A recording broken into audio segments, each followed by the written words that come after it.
Hey, Global Village. So, what are the two types of AI apocalypse? Well, on the one hand, you have people losing their jobs all over the place as they are replaced by AI. You have essentially a economic crisis as all of a sudden the number of unemployed uh, people within society becomes virtually unsustainable, effectively collapsing the global economy. Now, the other type of AI apocalypse is the so-called singularity. And this, of course, is where an AI becomes so powerful it can effectively improve itself, and it goes into this sort of recursive loop where it just keeps getting better and better until it kind of like takes over all of humanity, sort of Skynet type apocalypse. Now, these two concepts are effectively they don't exist as a Boolean expression. In reality, it's a spectrum. So you have over there the singularity, and you have over here the economic apocalypse, and there's kind of states in between those two things that may actually be the reality. Nonetheless, how do I feel about these two concepts? Because when it comes to the AI singularity, I think this is something that is still very much in the realm of science fiction. Now, this is not to say that at some point that type of concern is not, it could be possible. It's something that could happen at some point in the future, but it would rely on some advancements, some significant qualitative advancements in the field of AI research, which at the moment simply does not exist.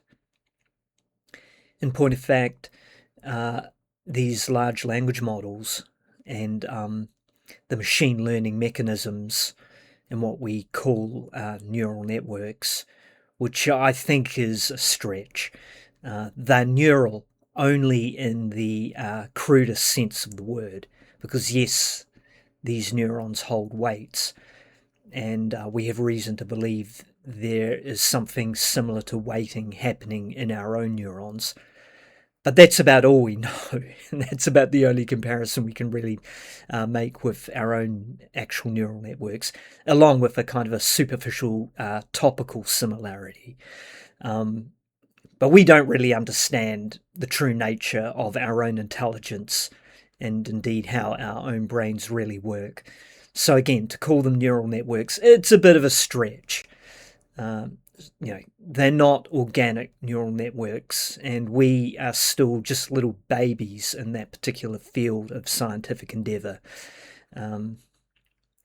So yeah, I think it's quite mischievous for certain AI executives such as Dario Amodei to use these scare tactics about how the AI singularity is coming, kind of thing, and how we should all be kind of very deeply concerned about this as a possibility, as if he is sitting on the kind of technology that could ever give birth to that situation.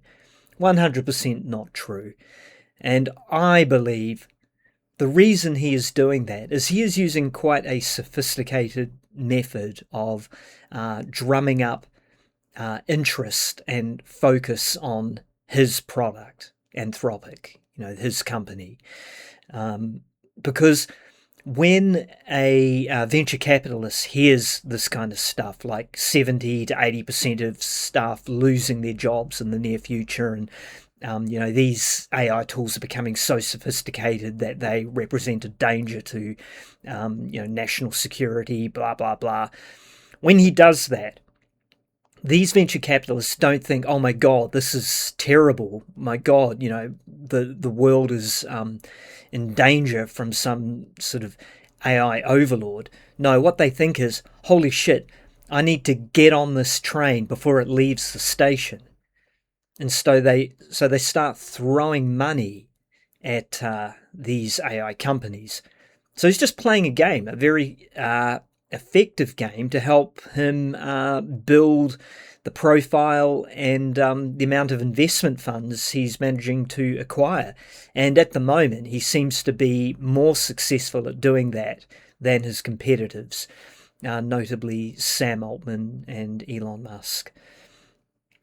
But yeah, I don't regard him as a good faith actor. I don't take him at his word. I think he's being extremely disingenuous and manipulative.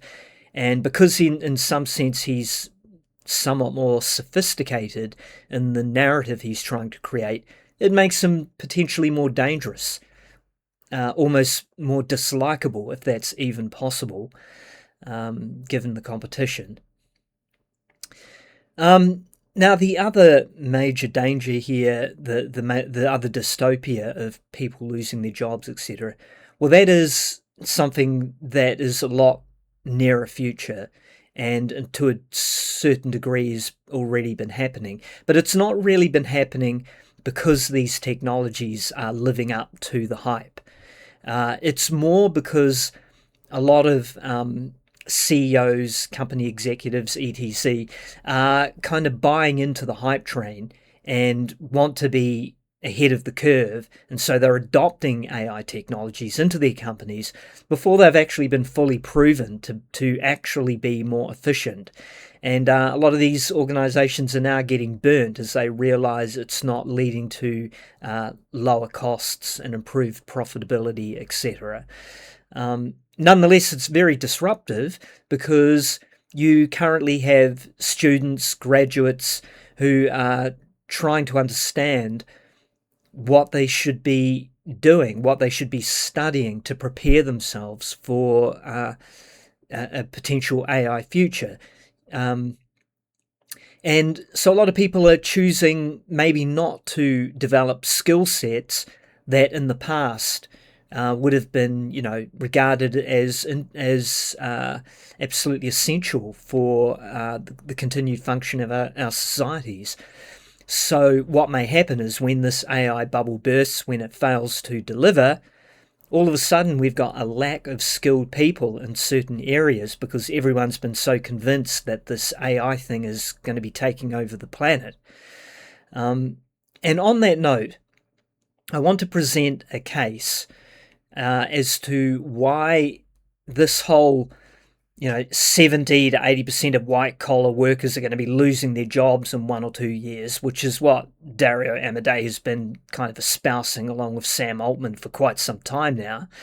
Why this is 100% bullshit and why they should be intelligent enough to know that it's bullshit, which means they're being incredibly reckless, right, for making these claims, when if they actually were as intelligent as they try to portray themselves to be, they would know it's not true. And why is it not true? Well, because of simple economics, supply chains, and logistics. If this was to be something that was actually going to happen, you would need, within this 1 or 2 year time frame that they're claiming, to construct countless thousands of these obscene data centers. And let's just stop and think about the logistics of that. All over the world, just littered with data centers in every city.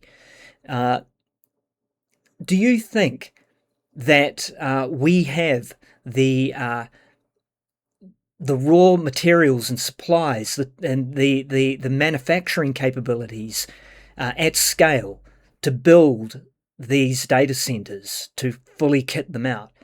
The answer to this is a categorical no.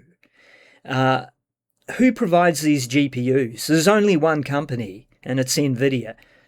NVIDIA does not build its own GPUs. This is TSMC. And indeed, TSMC doesn't manufacture everything itself, where's all the memory coming from? There's only 2 or 3 companies in the world that are actually producing this memory, and it's a significant bottleneck. If you were to really try to construct all of these data centers, and in the time frame that's being suggested here, the supply chain simply cannot keep up, like not even a little bit. It's just not happening. But that's not the only thing. If you've got all these data centers, where the hell is all that power coming from?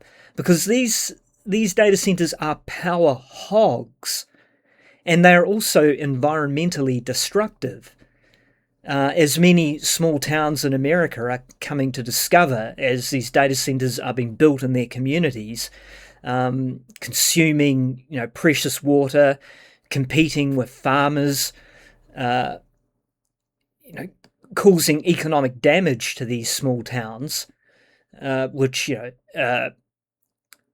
hacks in Washington and politicians are trying to paper over and pretend isn't happening. And so they're already far, far behind their projected schedule of actually constructing these data centers. And the next thing is, if you really believe that the only way you can deliver this kind of power, this kind of capability, is just by constantly trying to scale, then it already should tell you that you've kind of reached the limits of the technology you're working with, and that you're now in the realm of diminishing returns. Perhaps if you continue to push on, you're very quickly going to be entering into negative returns in terms of the economic sense in what you're doing. I think we all know that AI at the moment is not a profitable business, and that largely it's being subsidized. And when they do try to actually start charging what it's worth, companies are like, whoa, wait a minute, this isn't actually working for us. So the whole thing is just unbelievably sketchy. Anyway, I just wanted to make this video. I'm on a bit of a roll now. There's just a lot happening in this AI space which just dismays me. So much talk that I think is like incredibly irresponsible and not grounded. This is me just trying to get our feet back on the ground here and just, get a hold, get a grip. Because, this is madness. And it's all generated, of course, primarily by pure human greed. Anyway, Bendy out.